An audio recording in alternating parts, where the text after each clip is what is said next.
Welcome back. आप देख रहे हैं ग्रेट डिबेट, पाकिस्तान के लिए इस बार कर डालो। इकोनॉमी के हवाले से हम बात करें। इस प्रोग्राम का जो तीसरा सवाल है हमारा वो ये है कि क्या हुकूमत को अपने नुकसानात कम करने के लिए पीआईए, स्टील मिल, बिजली पैदा करने और तकसीम करने वाली कंपनियों जैसे इदारों को उनकी निचकारी कर देनी चाहिए, क्योंकि लॉसेस बड़े ह्यूज हैं और ये लॉस हम अक्सर देखते हैं कि ये कंपनीज कितना नुकसान कर रही हैं, लेकिन इसके अलावा इनको सब्सिडीज़ दी जाती है, ये बैंक से बोरोइंग करते हैं, जिसकी वजह से ऑब्वियसली प्राइवेट सेक्टर के जो बोरिंग है उस पर असरात पड़ते हैं। अनफंडेड सब्सिडीज होती हैं। पेंशन एक बहुत बड़ा अमाउंट है जो स्टेट ओन्ड एंटरप्राइजेस को देते हैं हम हर साल।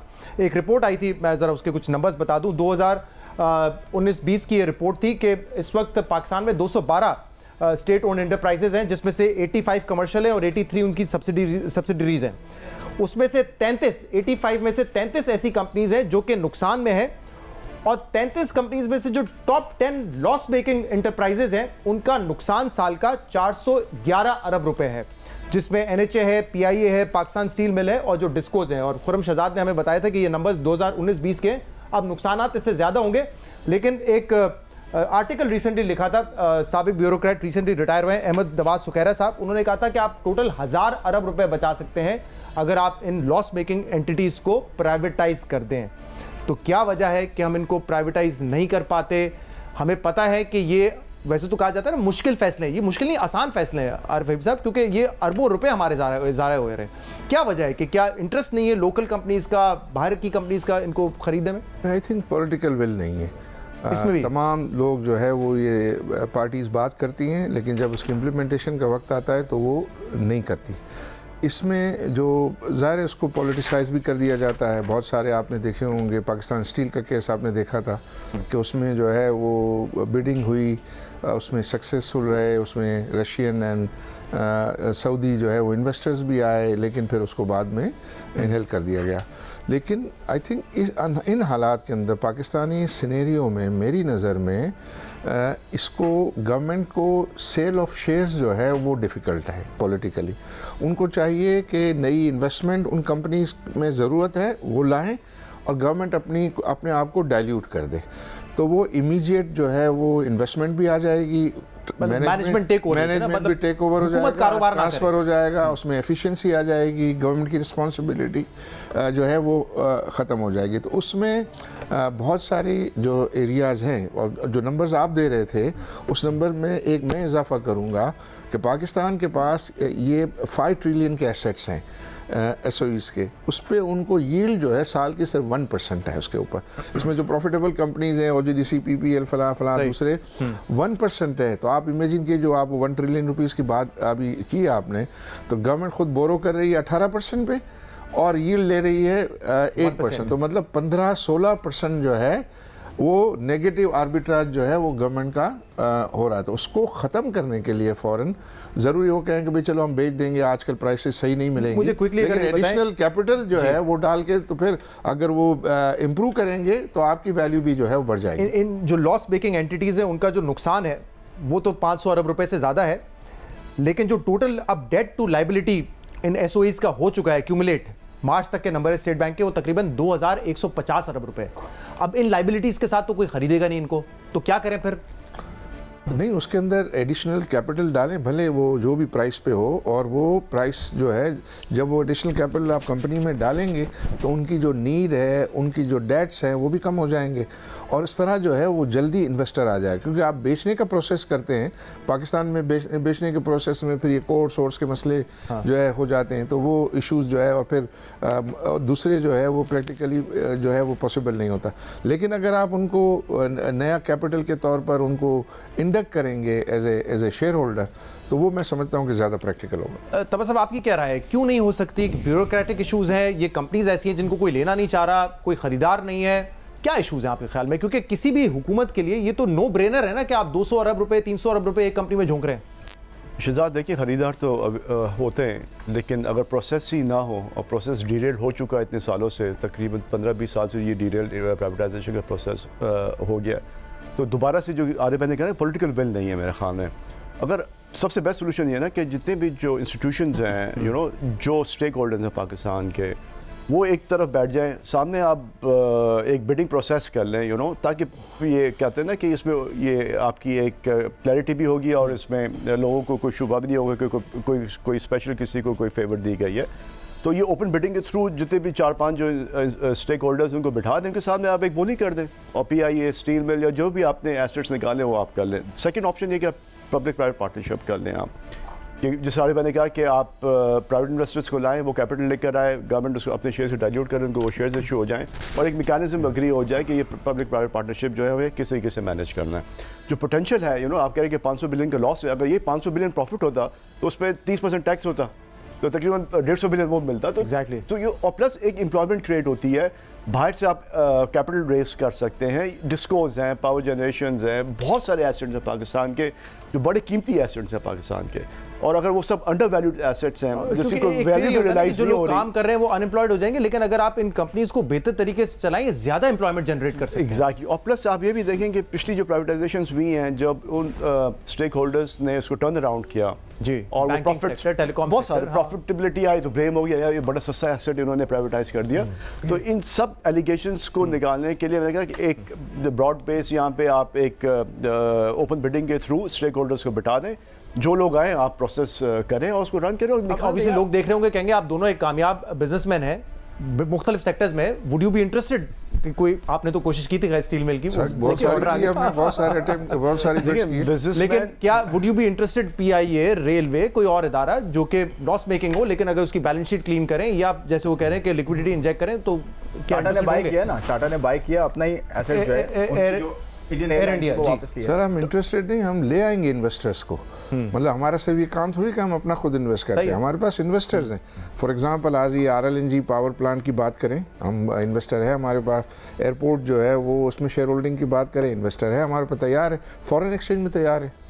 आई थिंक यहाँ पे भी जो एक क्राइसिस हमेशा क्रिएट होता है वो ऑपोजिशन की तरफ से होता है। जब ऑपोजिशन में होते हैं तो शोर मचाते हैं, एंटी प्राइवेटाइजेशन नारे लगते हैं, जब हुकूमत में आ जाते हैं तो उनके लिए बड़ा मुश्किल होता है फिर अपना नैरेटिव चेंज करना कि अब इनको हम बेचने जा रहे हैं। आई थिंक पावर प्लांट वगैरह जैसे एसेट्स जो है जिसका ROE बहुत ज़्यादा है, वो प्राइवेटाइज करके तो 3 साल में तो वो पैसे कमा लेंगे, उसके बाद सारी ज़िंदगी वो पैसे गवर्नमेंट को देने पड़ेंगे। तो वो चीज़ें जो जिसका पे बैक बहुत अच्छा है वो तो गवर्नमेंट को वैसे प्राइवेटाइज नहीं करनी चाहिए। जो लॉस मेकिंग एंटिटीज़ है उसी का फोकस होना चाहिए कि उसको प्राइवेटाइज करें। एपेटाइट जो है, जिसारे भाई ने कहा कि अगर लोकल इंटरेस्ट है तो हम खुद ही फॉरेन बायर्स लेकर आएंगे, खुद ही बाहर से जो इंटरेस्टेड पार्टीज हैं उनको आइडेंटिफाई करके पाकिस्तान में इन्वेस्टमेंट करेंगे।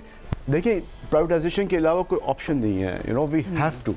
और जिस तरह बाकी लोगों ने भी कहा कि अगर आपका ये एक्सपेंडिचर का आप काम नहीं करेंगे, जितना भी आप टैक्स कलेक्ट करते हैं बट एक्सपेंडिचर आपका बढ़ता रहेगा तो फ़ायदा क्या टैक्स कलेक्ट करके, बिकॉज वो तो आपको सारा अनप्रोडक्टिव एसेट्स में जो है वो पैसे आपके ज़ाया हो जाएंगे। तो I think privatisation has to be a जो भी गवर्नमेंट इन पावर है, they really have to take privatisation very seriously और एक मैकेनिज्म बना के आपस में इसको एग्री कर लें ताकि इसकी एक प्रोसेस स्टार्ट करें। रियाज साहब आपके क्या पॉइंट ऑफ व्यू है? देखिए इसके अंदर जैसे आरिफ भाई ने कहा कि ये पॉलिटिकल विल की कमी है क्योंकि ये मुश्किल फैसले होते हैं, और इसके अंदर आपके सामने बैंकिंग सेक्टर का बहुत अच्छा एग्जांपल है। MCB, अलाइड बैंक, उस ज़माने में जब बैंकिंग सेक्टर प्राइवेटाइज हुआ था तो रफली कोई 46 बिलियन रुपए हुकूमत को एक्विटी इंजेक्ट करनी पड़ी थी इन मल्टीपल बैंक्स में। 51 बिलियन रुपए तक के लोन्स थे जो राइट ऑफ किए थे। 35,000 एम्प्लॉइज थे जो रफली जिनकी नौकरी ले ऑफ किए गए थे। 2,000 ब्रांचेज हैं जो बंद हुई थी। लेकिन उसका रिजल्ट क्या हुआ? उसका रिजल्ट ये हुआ कि बैंकिंग सेक्टर की प्रॉफिटेबिलिटी ईयर ऑन ईयर 15% बढ़ी है। सिर्फ अगर आप कुछ बड़े बैंकों का आप उठा के देख लें उनके रिजल्ट्स के किस तरह की उनकी प्रॉफिटेबिलिटी हुई, फायदा किसका हुआ? जितने पैसे गवर्नमेंट ने रीस्ट्रक्चरिंग में शुरू में खर्च किए होंगे उससे ज्यादा तो इनकम टैक्स उनको बैंकिंग सेक्टर से मिल जाता है। तो ये जरूर मुश्किल फैसले होते हैं। और इसी तरह अगर आप टेलीकम्युनिकेशन सेक्टर को देख लें, जब उसको डीरेगुलेट किया गया, प्राइवेटाइज किया गया, और deregulation is also very important because उसकी वजह से जब PTCL की मोनोपोली खत्म की गई थी, आपके एंट्रेंट्स आए और आपके पास जो तकरीबन 125 मिलियन और 150 मिलियन के करीब आप मोबाइल फोन यूजर्स हैं जिसको अब आप फर्दर अपग्रेड करके फाइनेंशियल इंक्लूजन कर सकते हैं। बहुत से आप डिजिटल बैंकिंग में जा सकते हैं। ये सब जो एडवांटेजेस हुए हैं ये क्यों हुए हैं? आपके पास के इलेक्ट्रिक का एग्जांपल है। के इलेक्ट्रिक 2005 में प्राइवेटाइज हुई, उसके बाद से आपने उसको ऑपरेशनल सब्सिडी नहीं दी है, जो कि आप दूसरे डिस्कोस को प्रोवाइड कर रहे हैं। के इलेक्ट्रिक को ये देने की जरूरत नहीं हुई। उनके ट्रांसमिशन एंड डिस्ट्रीब्यूशन लॉसेस 34% से 15% पे आ गए। तो देखें सक्सेस स्टोरीज भी बहुत हैं, जैसे अली ने भी कहा कि कोई चारा नहीं है इसके बगैर। और दूसरी बात ये कि थोड़ा सा देख लेना कि दूसरे मुल्कों में क्या हो रहा है। ब्राजील में 100 एसेट प्राइवेटाइज हो रहे हैं बाय नेक्स्ट ईयर। इजिप्ट का 40 एसेट प्राइवेटाइज करने का प्रोग्राम है।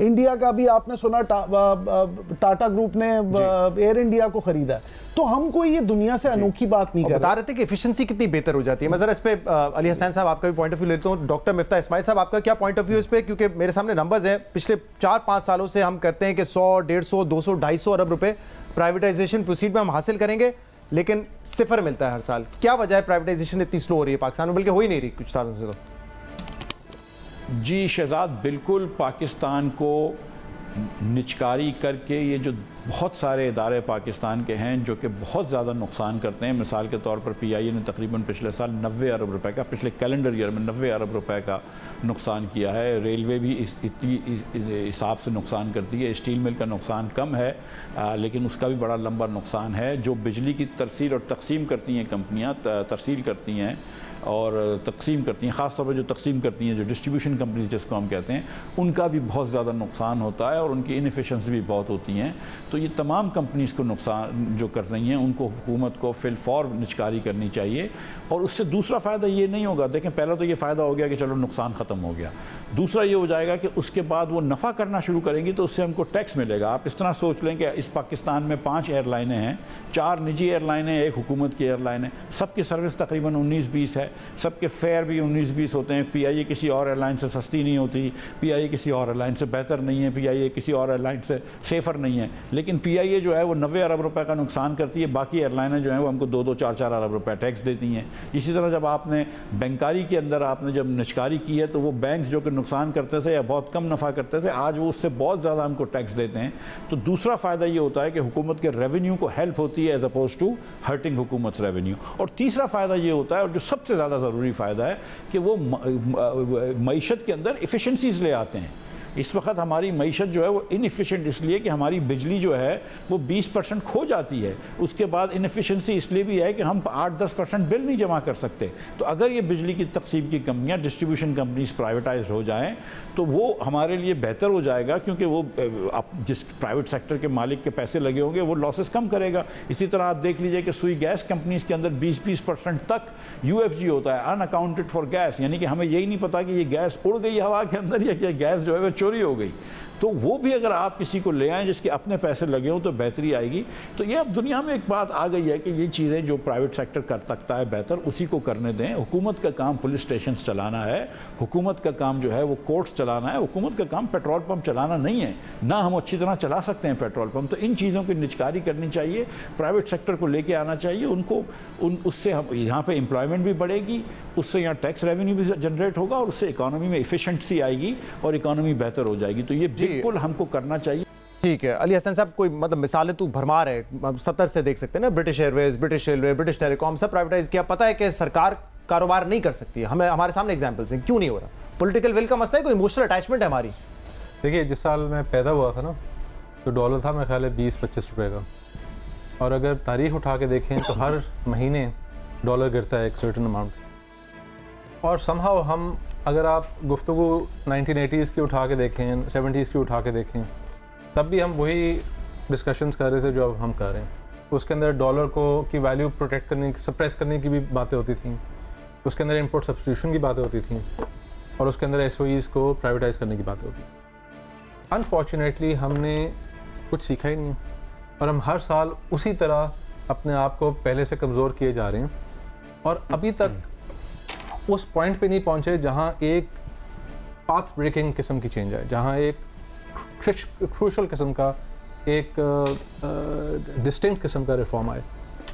हमारे हमसाए ममालिक जो हैं उनके अंदर ये चेंजेस आई, पिछले हमारी ज़िंदगियों में आई। अगर आप चाइना को देखें तो 77 में उनका वो हाल था जो हमारा अभी है, और उन्होंने ये फ़ैसला किया कि हम अब अपने तहसील लेवल पे कहेंगे कि आप रेवेन्यू खुद इकट्ठा करें।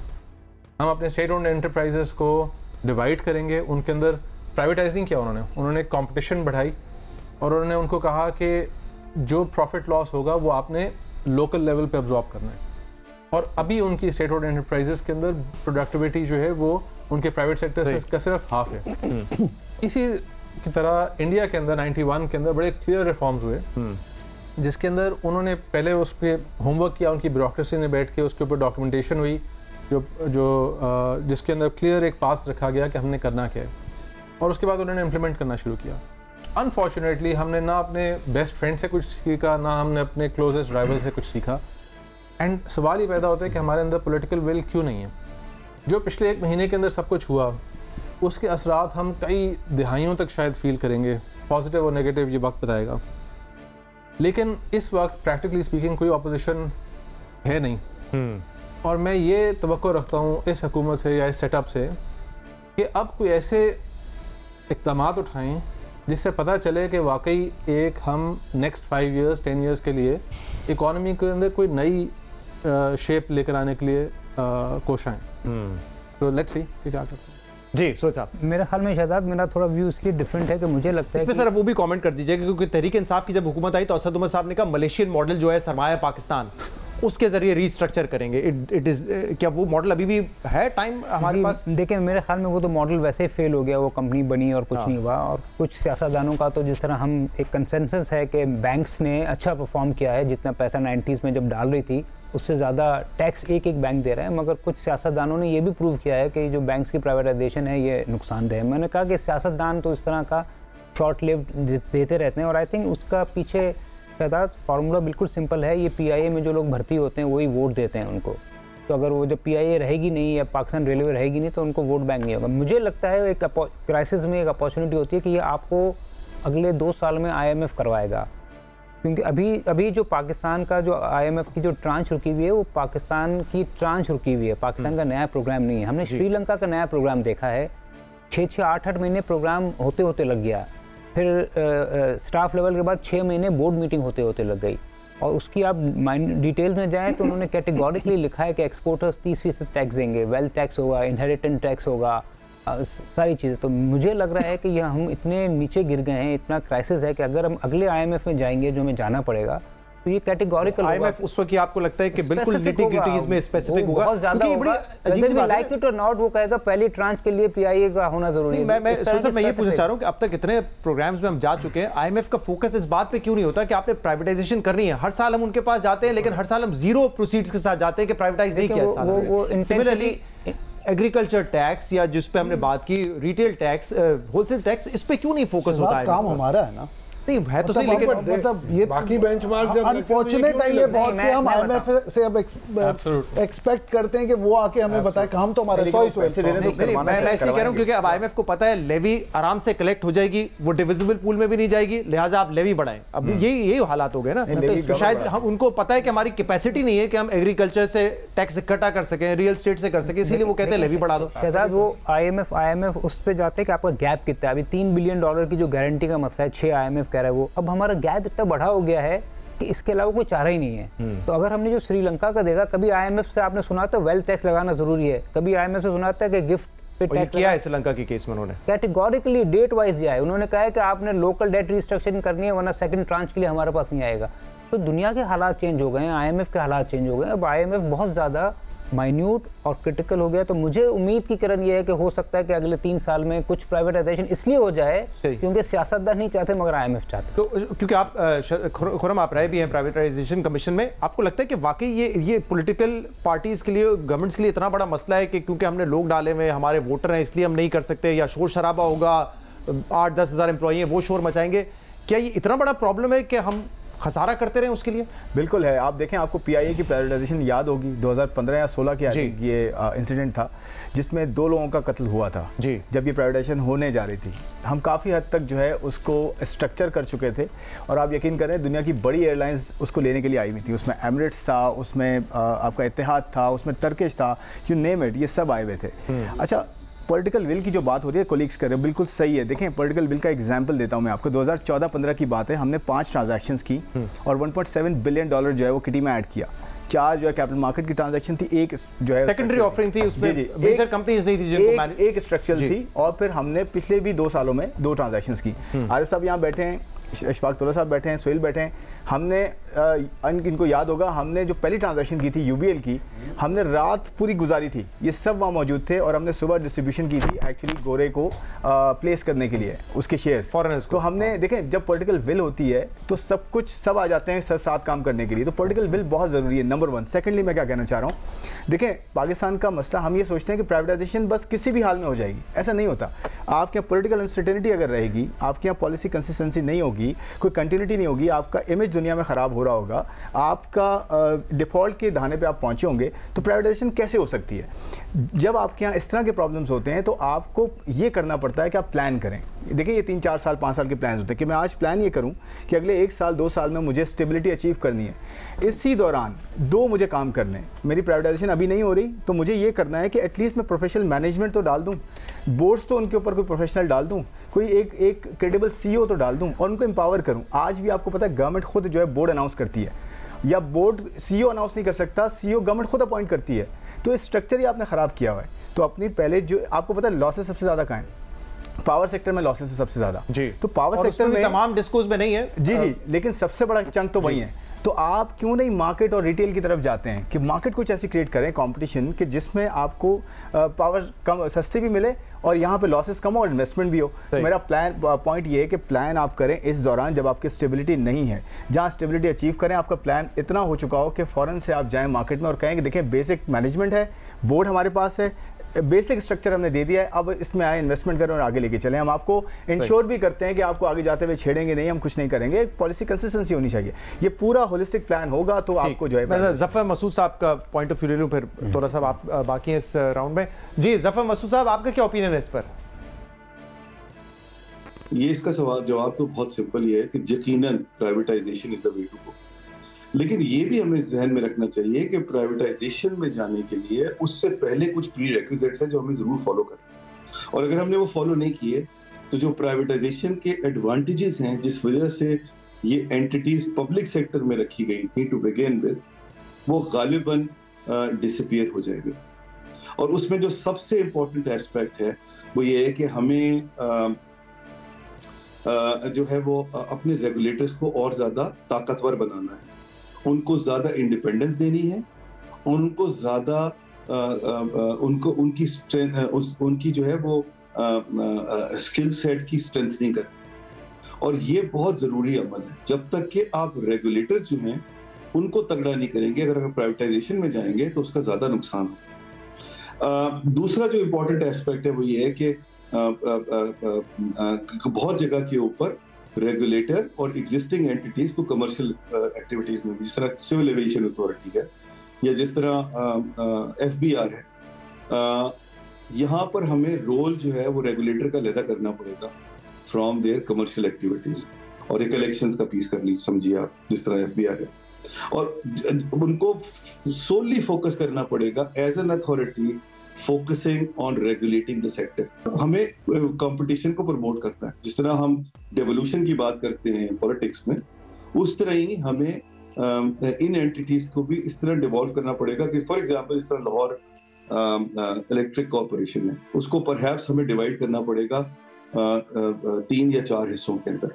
इस तरह ही फैसलाबाद को परहैप्स डिवीजन वाइज डिवाइस करना पड़ेगा ताकि उनमें आपस में भी कंपटीशन हो सेम सिटी के अंदर और वो मैनेजेबल भी हो जाए। अभी ये इतनी बड़ी एंटिटीज है कि वो गालिबन मैनेजेबल नहीं। जी तो तोरा साहब, इसमें एक बड़ा इंपॉर्टेंट एस्पेक्ट ये भी है कि इन इदारों में पेंशन्स जो हैं, बहुत सारे इदारों में सैलरी का जो उनका बिल है उससे ज़्यादा है। आई थिंक रेडियो पाकिस्तान का यही है, पाकिस्तान रेलवे का यही, और ये एक्यूमुलेट होता जाएगा। तो ये कितना है अंदाज़ा? 500 अरब रुपए हमारे पेंशन्स में कितने जाते हैं? 1.3 ट्रिलियन पूरे साल का। कितने? 1.3 ट्रिलियन रुपीस। 1.3 ट्रिलियन हम पेंशन्स में दे रहे होते हैं। तो ये कैसे अफोर्ड करेंगे हम? देखिए होलिस्टिकली देखें तो मैं भी 7 साल से प्राइवेटाइजेशन के बोर्ड पे हूँ, तो मैं अब तो मुझे थोड़ी बहुत शर्म भी आती है मैं बोर्ड पे क्यों हूँ, कि परफॉर्मेंस 0 या 8 साल से हैं भाई मेरे। एक्चुअली देखें आप हो क्या रहा है, वो जो 4-5 ट्रांजैक्शन को जिसका हम तुरंत इम्तियाज ले रहे हैं, 4 तो वो थी जो ऑफरिंग थी और जो प्रॉफिटेबल इंस्टीट्यूशन की थी, वो बड़ा आसान थी। तो थैंक्स टू आरिफ भाई and other players in the market के हालात अच्छे थे उस वक्त। आई एम सॉरी खुरम भाई अगर if I am hurting you. एक छोटा सा एक मिसाल भी हमारे जो भी सामने आती है ना, उसमें हमारी रुकावटें ज़्यादा आ जाती हैं। और इसमें प्राइवेटाइजेशन कमीशन का नहीं है कसूर, है उसका भी थोड़ा बहुत होगा, ताली दो हाथ से बज रही है। मेन कसूर ये है जिसको प्राइवेटाइज करने जाना है ना, उसने इतने ज़्यादा उन्होंने बैरिकेड्स लगाए होते हैं। और जब हम इसको इस पूरे प्रोसेस को लेके चलते हैं, जैसे एक दो ट्रांजैक्शन है, I would not name them, वो रुके हुए हैं डिफरेंट पार्लियामेंटेरियन कमिटीज़ के पास, तो वेयर वी आर हेल्पलेस। एक डिस्कोर्स की बात हो रही है कि सब डिस्कोर्स का कैसे करें, तो मैंने एक आउट ऑफ बॉक्स, बल्कि in fact I would say beyond out of box जाके एक सोल्यूशन दिया था कि आप बुके बनाते हैं 1 and 10, 2 and 9, एक प्रॉफिट मेकिंग डिस्को है तो उसको एक अटैच कर दें एक लॉस मेकिंग डिस्को के साथ। और ऐसे हमारे जो दोस्त आ रहे हैं जो कॉन्ग्लोमरेट्स हैं पाकिस्तान के, उनको हम बोलेंगे आ जाओ यार, we are cutting our losses, you run the show. After ये जो आप बात करें, ये प्रपोजल भी मैंने कुछ 6-7 साल पहले सुना। मैंने सर 6-7 साल पहले नहीं, 2 साल पहले मैंने दिया था, ये बोर्ड मीटिंग में शायद मिनट्स में रिकॉर्ड भी नहीं किया गया था उसको। तो ये वे आउट है कि आप करेंगे। इंडिया ने जैसे प्राइवेटाइज किया इंडियन एयरलाइन को, और Tata is investing $90 billion, they are bringing 476 new planes and they बता रहे थे अभी शो से पहले बात कर रहे थे, उनकी जो ऑन टाइम फ्लाइट से 23% थी, वो एक साल के अंदर 90% पे ले गए। This is one small example कि कैसे एफिशिएंसी आ सकती है। उन्होंने ये कहा है, अब इनको इनसे अब थ्रेट किसको आ गई है पता है? एमिरेट्स को और कतर एयरवेज और उनको, क्योंकि ये कहते हैं अब हम हब बनेंगे। इनका ईस्ट कोस्ट भी उतना लंबा नहीं है और वेस्ट भी नहीं है। सही, तो मेरे ख्याल से कंसेंसस ये है कि पॉलिटिकल विल का इसमें इशू है। और ये पीआईए में जो हुआ आपने देखा होगा, आज एक खुशी की मेरा ख्याल थोड़ी बहुत बात मुझे जो मैंने आते आते सुनी है, वो ये है कि रूजवेल्ट होटल का जो 3 साल के लिए आप लीज कर रहे हो, $220 मिलियन आएगा, 1025 कमरे, ये हम लड़ते होटल भी है कैसा है, जो भी उसकी प्राइवेटाइजेशन की बात करता है जो शोर मचा शुरू हो जाता है कि इतनी जबरदस्त लोकेशन पे होटल है, पॉलिटिकल हब्स बनाए हुए हैं ना। आप स्टील मिल की स्ट्रक्चरिंग है। मैं एक ब्रेक ले लूं, इसके बाद जरा इस इशू पे हम लास्ट स्ट्रक्चरिंग का भी आप सुनेंगे तो मैं आपको लास्ट सेगमेंट में हम जरा इसको वाइंड अप करते हैं अपनी पूरी आर्गुमेंट को। एक ब्रेक के बाद आपके सामने दोबारा हाजिर होंगे। Stay with us.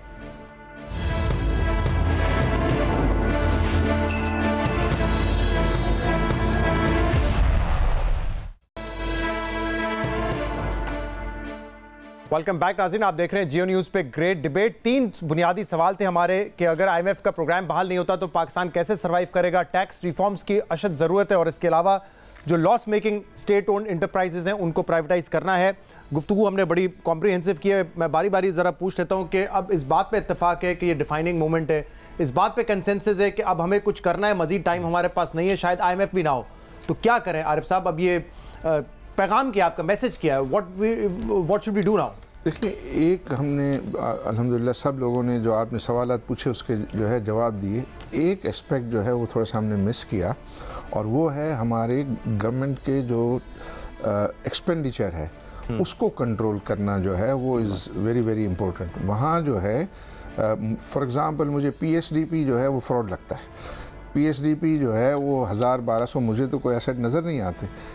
वो तो एक मुझे लगता है कि करप्शन का गढ़ है, वो पैसे लोगों को जो है वो बांटे जाते हैं। उसमें तो पब्लिक प्राइवेट पार्टनरशिप के अलावा पीएसडीपी होना नहीं चाहिए। तो उधर आप 1000 बिलियन रुपीस जो है वो लगा रहे होते हैं, उसका कोई जो खातिर ख्वाह रिटर्न आपको जो है वो नहीं मिलता। दूसरी जो हमारी बात थी कि हमने इंटरेस्ट रेट की बात की, इंटरेस्ट रेट की वजह से हम बहुत पैसे जो है वो ज़ाय कर रहे हैं। उधर जो है वो बहुत ही सीरियसली जो है वो काम करने की ज़रूरत है। आप खुद आपने नंबर्स जो है वो कोट कर रहे थे, अगर आप अज्यूम करें कि अगले साल जो है वो 12% 13% पे जो है वो पॉलिसी रेट आ जाता है, बेस इफेक्ट की वजह से इन्फ्लेशन जो है वो गिरेगा, तो कितनी बड़ी सेविंग जो है वो आपको गवर्नमेंट के लिए मिल सकती है। नंबर तो रेवेन्यू बढ़ाने की तो हम बात करते हैं। 2 साल पहले बजट में 3200 अरब रुपए की डेट सर्विसिंग थी 2 साल पहले। जी हाँ, अब वो डबल से ज्यादा हो गई, 7500 हो गई विद इन 2 इयर्स। और अगर वो 7500 अगर इंटरेस्ट रेट नीचे आएगा तो ये 3-4 ट्रिलियन रुपीस का आपको जो है वो बेनिफिट होगा। उस पर बहुत ज्यादा काम करने की जरूरत है। अली तबा साहब, आप देख रहे हैं कि मतलब वो पॉलिटिकल विल नजर आ रही है, वो सीरियसनेस की इमरजेंसी सिचुएशन है। और अभी अली हसनैन साहब ने कहा कि इस वक्त जो सेटअप है उसमें तो वर्चुअली कोई ऑपोजिशन आपको नहीं नजर आ रही, तो आपको लग रहा है कि ये हो सकेगा काम इस दफ़ा? देखिए शहजाद, सबसे पहले तो आपको अपने पैर पे खड़ा होना होगा। इस बजट में जो पहले भी मैंने एक बार एडवाइस दे चुका हूँ कि जो भी मैन्युफैक्चरिंग कंपनीज हैं पाकिस्तान में, उन पे अब 10% इनका रेवेन्यू और 10% एक्सपोर्ट मैंडेटरी कर दें आप। कि अगर कोई कंपनी जो $100 मिलियन का लोकल माल बेचती है, या इनका रेवेन्यू उसका 10% एक्सपोर्ट करना ज़रूरी है। वो जब तक आप एक एक्सपोर्ट कल्चर क्रिएट नहीं करेंगे पाकिस्तान के अंदर, ये ट्विन डेफिसिट जो हैं ये आपसे कभी भी इस मसले से बाहर नहीं निकल आएंगे। और अगर वो 10% एक्सपोर्ट नहीं करता तो उनके बाद 10% एडिशनल इनकम टैक्स लगा दें। कोई कैरेट और स्टिक वाला कोई आप फॉर्मूला अप्लाई करें। 10% of your sales manufacturing has to be exported. आप जब तक कि एक्सपोर्ट बेस को आप अपने एक्सपैंड नहीं करेंगे और वही 50-60% टेक्सटाइल पे आप डिपेंड करते रहेंगे सारी ज़िंदगी। आरिफ साहब ने भी क्रिटिसाइज़ किया कि इतने सालों से वही बातचीत होती है, एक्सपोर्ट नहीं बढ़ती। एक्सपोर्ट कहाँ से बढ़ेगी आपकी?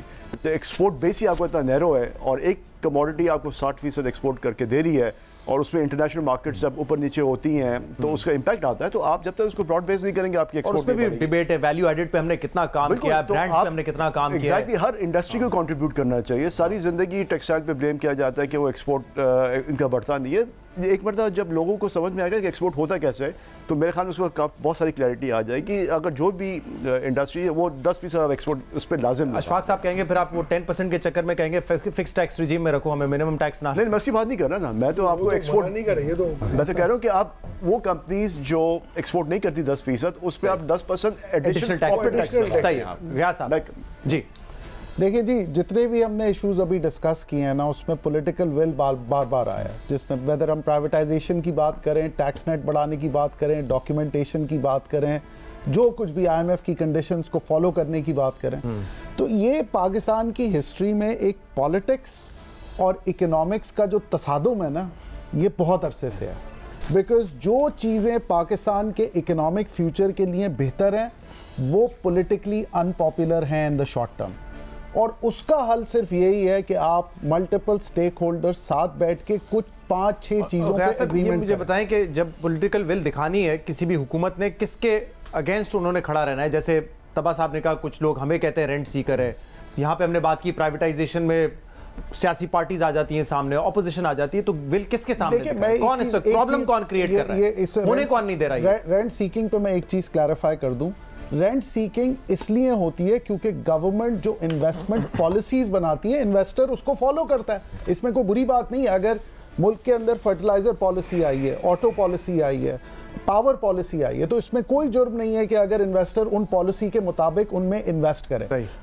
सो गवर्नमेंट को पॉलिसीज इस तरह ड्राइव करनी है कि रेंट सीकिंग ना हो और कंपनीज इंसेंटिवाइज्ड हो प्रोडक्टिव सेक्टर्स में इन्वेस्ट करने के लिए और कंपेटिटिव बनने के लिए। आप डीरेगुलेट करें इंडस्ट्रीज को, कंपेटिटिव बनना मजबूरी बनेगी।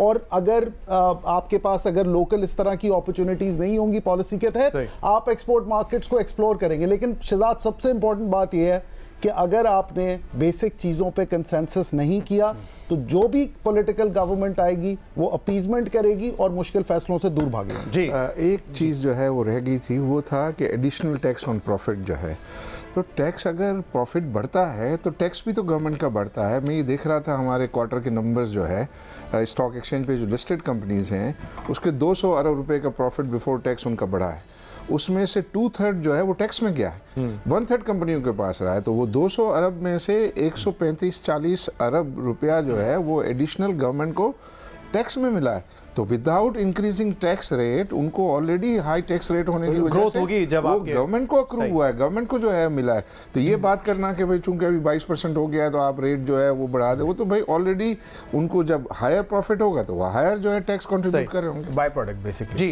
इसमें थोड़ा सा मैं आगे बढ़ा देता हूँ। मैं तो बहुत सिंपल सी बात करूँगा कि जैसे कयास भाई ने कहा कि एक पॉलिसी जब आप देते थे ना, तो हमने 2016 की एक रिपोर्ट में हमने लिखा था कि भाई आप एडवांस रूलिंग दे दें कि ये हम करने जा रहे हैं और फिर इस पे आप कायम रहें। हाँ, ये देखिए ये इंपॉर्टेंट है। 2015-16 में अभी रिटेल सेक्टर की बात कर रहे थे, उस वक्त भी ये CNIC वाली बात आई, एहतजाज हुआ, ऑपोजिशन हुई, उसकी 19 की कोई और वजह थी जी। मैं वो अब दूसरी पिछले साल की बात नहीं करूंगा, मैं आपको कभी आपके शो में कभी कर लूंगा। दूसरी बात है कि पाकिस्तान की हर मुल्क की अपनी एक रेसिपी होती है, इकोनॉमिक रेसिपी जिसको हम कहते हैं, और वेदर समवन एग्रीज और नॉट, पाकिस्तान की जो रेसिपी है ना वो एक सबसे पहला लो इंटरेस्ट रेट है और दूसरा आपका मैनेज पैरिटी है। ये आपने ट्रायल एंड टेस्ट किया 13 से 17 और उस दौर में आपने 1.88 बिलियन का रिजर्व मार्केट से खरीद के स्टेट बैंक को दिया है। उस वक्त आपके लोएस्ट ऑफ द रेट थे, उस वक्त आपकी मैनेज पैरिटी थी 104 रुपये 50 पैसे पे। जो बिजनेसमैन था वो सारे काम अपने हिसाब से करता था और उसमें कोई रीढ़ का इशू नहीं था। लेकिन आज भी रीढ़ जो है 2010 का था। लेकिन ये जो पैरिटी पे एक सवाल, अगर मैं सवाल ही कर रहा हूं मैं आपसे, जो डिस्टॉर्शंस पैदा होती हैं वो तो आने वाले साल में आपको इफेक्ट करती है ना। मिसाल के तौर पे अगर आप अपने कह रहे हैं कि आपके यहाँ इन्फ्लेशन भी है, आप फिर भी रुपये को रखेंगे डॉलर के इक्विवेलेंट और आप इंपोर्ट को सब्सिडाइज करते रहेंगे तो इस तरह भी तो नहीं चल सकता ना। आगे आता हूँ उसमें। अच्छा चले मैं इसको आपको एक मिसाल दे देता हूँ। आईकैप का एक सेमिनार हुआ था post budget on 30th of April 2018। Miftah Ismail था हमारे चीफ गेस्ट थे और वही हमारे माशाल्लाह फाइनेंस मिनिस्टर भी थे। उन्होंने अपनी तकरीर में कहा कि मैंने IMF में काम किया है और मुझे पता है IMF की क्या रेसिपी होती है, मैंने वो सारे काम कर दिए हैं। तो मैंने इनको कहा था, मैंने कहा सर आपने कर दिए हैं, do you think now they will come and agree? बोल रहे हाँ। मैंने कहा now they will say do more and this is what it is happened. तो आज आपको देखिए, मैं कौवा हंस की चाल नहीं चल सकता। मैं अमेरिकन इकोनॉमी को या न्यू क्लासिकल थ्योरीज को मैं नहीं फॉलो कर सकता। We have to see the ground reality, जैसे आरिफ साहब ने भी कहा। तो हम कहीं नहीं खड़े हुए ना, क्योंकि हम कह रहे हैं हमारी रेसिपी डिफरेंट है, लेकिन फिर IMF हमसे वही रेसिपी पे काम करवाता है जो आप कह रहे हैं हमारी नहीं है। वही करना पड़ता है ना, अननेचुरल है मेरे लिए। मैं आपको क्लियर बात बता रहा हूँ, अननेचुरल है। मैं चाहूंगा अली साहब इस पे जरा कमेंट करें। Discipline our economy ji, but it erodes us. Ali साहब आपका क्या व्यू है इस पर? देखिए, सबसे पहले तो हमारी 2 लेवल्स पे डिसएग्रीमेंट्स हुई जो कि एक नॉर्मल होती हैं कि एक मैक्रो लेवल के ऊपर डिसएग्रीमेंट है। मैं 13 से 17 को बहुत एक नेगेटिव टाइम पीरियड समझता हूँ।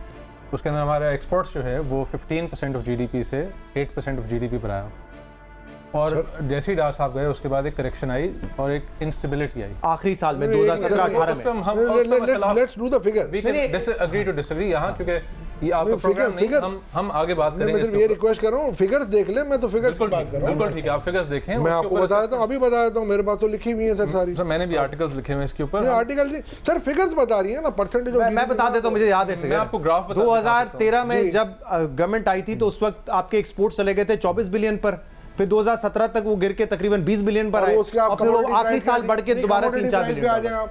देखिए आपको मैंने पहले भी कहा था वो कमोडिटी प्राइस से लिंक्ड है, ऐसा नहीं है। और इंटरनेशनल आज जैसे आप नीचे रिवर्सल आई हुई है तो आपको बेनिफिट हो रहा है, लेकिन इंपोर्ट में वो रिवर्सल नहीं देखी ना। अगर कमोडिटी प्राइस का इंपैक्ट है, नहीं मैं 17-18 की बात कर रहा हूं, तो हमारा इंपोर्ट बिल तो $65 बिलियन पे चला गया था सर, फ्यूल में भी आई और ये 20 बिलियन आपने कोविड में भी देखा। देखिए तो थोड़ा सा आपका या डार साहब का पर्सपेक्टिव है और मुशर्रफ साहब बाय द वे, ये सिर्फ डार साहब को हम डारोनॉमिक्स का नाम दे देते हैं इस चीज को। सर ये पाकोनॉमिक्स, ये पाकोनॉमिक्स सही कह रहे हैं। ये अयूब ऑनवर्ड्स हमने अनफॉर्चुनेटली गलत किया हमने। ये मैं इनसे बिल्कुल इस बात पे डिसएग्री करता हूँ कि हमने एक, वरना अगर इतना अच्छा चलाया होता तो आज हम ये बात ही ना हम कह रहे होते अच्छा वहाँ इन्वेस्टमेंट करनी है, यहाँ इन्वेस्टमेंट सर चलने देते ना, राइट। वो टाइम कम रह तो सो एक तो ये बात है कि वो उसके ऊपर एक बहस है जो कि अनफॉर्चुनेटली अभी तक सेटल नहीं हुई। सेकेंड चीज़ ये है कि हम रेंट सीकिंग की जहाँ बात हुई तो बिजनेस लेवल के ऊपर आप डिसएग्री कर सकते हैं, लेकिन एक बुनियादी चीज़, एडम स्मिथ जो फादर था इकोनॉमिक्स का, उसकी एक कोटेशन है जिसका खुलासा ये था, उसने कहा कि अगर आपने इकोनॉमी ठीक करनी है तो 3 चीज़ें आपने करनी है। नंबर 1 अमन व ईमान, peace. Number 2 easy taxes. Easy tax मतलब है सिंपल टैक्सेस रखें, कॉम्प्लिकेट ना करें, ठीक है, वेल्थ टैक्स ना लगाएं और चीज़ें इस तरह की टैक्सेस कम। और तीसरी चीज़ ये कि एक टॉलरेबल जस्टिस होना चाहिए, मुनासिब लेवल पर इंसाफ मिलना चाहिए। हमारे यहाँ लाकानूनी कितनी है, उसका क्या इम्पैक्ट आता है, जैसे मेरा ख्याल है तबा साहब ने पहले बात की कि क्राइम का एक इम्पैक्ट है आपके एक्सपोर्ट्स के ऊपर, इसके ऊपर तो कोई डिसएग्रीमेंट नहीं है। एक और चीज़ जो हमारे every country that has work ने अपने एक्सपोर्ट्स ठीक किए हैं। सो अब मसला ये है कि हम ये चीज़ें आई थिंक सब एग्री कर सकते हैं और ये अगर चीज़ें हो जाएं तो हम रेंट सीकिंग ये वो या और सब फॉर्मूलों के ऊपर डिसएग्री कर सकते हैं, लेकिन इसका फ़ायदा एक सबको होगा। मसला ये है कि ये लाएगा कौन। हम अभी तक एक बिजनेस एज यूजुअल में क्यों चल रहे हैं और हमारी जो सियासी कुव्वतें हैं वो इसको चलने क्यों दे रही हैं। ठीक है, मुझे क्विक वाइंड अप करना क्विकली, दो छोटे से कंक्लूडिंग पॉइंट। एक आरिफ साहब ने बहुत अच्छा बात कही जो कोई हम डिस्कस नहीं कर रहे, मगर जो हालात हैं मुल्क के उसमें एक्सपेंसेस की हम बात ही नहीं कर रहे हैं। मतलब ये नहीं हो सकता कि मुल्क तबाही में हो और ओवर स्टाफिंग हो, इनएफिशिएंसी हो और उनकी तनख्वाहें और पेंशन जो है बजट में 20-30% बढ़ जाए। ये आई थिंक पॉसिबल नहीं है, मगर होने जा रहा है। दूसरा मेरा 20-30% तनख्वाह और पेंशन में इजाफा, बातें तो यही हैं, अब देख लेंगे हम अगले हफ्ते। दूसरी जानिब लग रहा है मेरे लिए तो प्राइमरी मसला जो है, सबसे बड़ा मसला शायद एक्सपेंसेस और रेवेन्यू आज की तारीख में नहीं है। हमारा ये फंडिंग गैप जो है ये कैसे पूरा होगा, IMF करेगा, चाइना करेगा, मेरे ख्याल में ये अगर मसला हल हो जाए तो बाकी चीज़ें जो हैं वो डाइल्यूट हो जाएंगी और आपका मुल्क 3% इंटरेस्ट रेट का पेंशन की कॉस्ट निकल तो आप हुकूमत में है ना कर दें देखें। अब 2-4 पॉइंट्स हैं, 2-4 पॉइंट्स हैं। लास्ट 2 पॉइंट मैं बहुत क्विकली कर रहा हूँ। देखें, हमने एक बात जो हमें करनी चाहिए वो लॉन्ग टर्म रिफॉर्म है थोड़ा, उसी वजह से आपकी एक्सपोर्ट्स भी बेहतर होंगी, आपकी इकोनॉमी भी बेहतर होगी और आपके आउटकम्स बेहतर आएंगे। वो है एजुकेशन। एजुकेशन आपका 25 मिलियन बच्चा आउट ऑफ स्कूल है इस वक्त, तो वो उस पर कोई ध्यान ही नहीं दे रहा। वो एक्चुअली आपका न्यूक्लियर एसिड वो है, रियल न्यूक्लियर एसिड, जिसे आपको अगर आपने उसको डायरेक्शन नहीं दी, सही एजुकेशन पे उसको नहीं डाला, तो वो आपका दुनिया में कम्पीट नहीं कर सकेगा। तो आपके ये सब बातें हम जितनी कर रहे हैं ये मेरे ख्याल में मीडियम टू लॉन्ग टर्म में इरेलेवेंट हो जाएंगी। तो एक तो सबसे बड़ा पॉइंट है कि गवर्नमेंट इस पे ध्यान दे, चाहे प्रोविंशियल गवर्नमेंट हो। दूसरा ये कि गवर्नमेंट अपना फुटप्रिंट कम करे, हर चीज़ पे फुटप्रिंट कम करे। ब्यूरोक्रेसी का इम्पैक्ट 70% ऑफ जीडीपी है इस वक्त, जो इम्पैक्ट कॉस्ट आता है, और गवर्नमेंट का रेगुलेटरी जो फुट होल्ड है उसके थ्रू 50% ऑफ जीडीपी इम्पैक्ट है। तो कॉस्ट ऑफ डूइंग बिजनेस इससे कम। ये बड़ी इंपॉर्टेंट बात इसलिए क्योंकि आज हम कहते हैं इंडिया इतना आगे निकल गया, लेकिन हमें ये देखना है कि 3-4 दहाइयों पहले उन्होंने IITs बनाकर आज वो एग्जैक्टली कर रहे हैं। लास्ट पॉइंट ये ऐड करूंगा कि 92 में इंडिया सिर्फ एक बार IMF के पास गया था, उसने 3 चीजें की थी, उसकी विल थी, कॉम्पिटेंसी उसके पास, और उसने टाइमली डिसीजंस लिए। तो आज वो देखें कहाँ है। और हम बहुत बहुत शुक्रिया आप तमाम हजरात का, आप लोगों ने टाइम निकाला और इस डिस्कशन में आपने हिस्सा लिया। मिफ्ता इस्माइल साहब और जफर साहब भी हमारे साथ मौजूद थे, उनका भी बहुत बहुत शुक्रिया। इस सारी डिस्कशन में हमने ये बात नहीं की, बड़ी इंपॉर्टेंट है कि इकोनॉमिक स्टेबिलिटी नहीं आ सकती मुल्क में जब तक पॉलिटिकल स्टेबिलिटी ना हो, और अगर नहीं, जैसे हम बात की, इन्वेस्टमेंट नहीं आती, कोई प्राइवेटाइजेशन नहीं हो सकेगी। तो ये बड़ा इंपॉर्टेंट है कि मुल्क में सियासी इस्तेकाम हो, तभी हम माशी इस्तेकाम की तरफ बढ़ सकेंगे। उम्मीद है आज की डिस्कशन से फ़ायदा होगा और जो पॉलिसी मेकर्स हैं उन्होंने सुना होगा तो शायद कुछ पॉलिटिकल विल दिखाई जाए ताकि पाकिस्तान जो कि डिफाइनिंग मोमेंट पे है वो फिर ट्रैक पर आ सके, अपनी मईशत को ट्रैक पर ला सके। देखने के लिए बहुत बहुत शुक्रिया। शो से इजाज़त दीजिए। अल्लाह हाफ़िज़।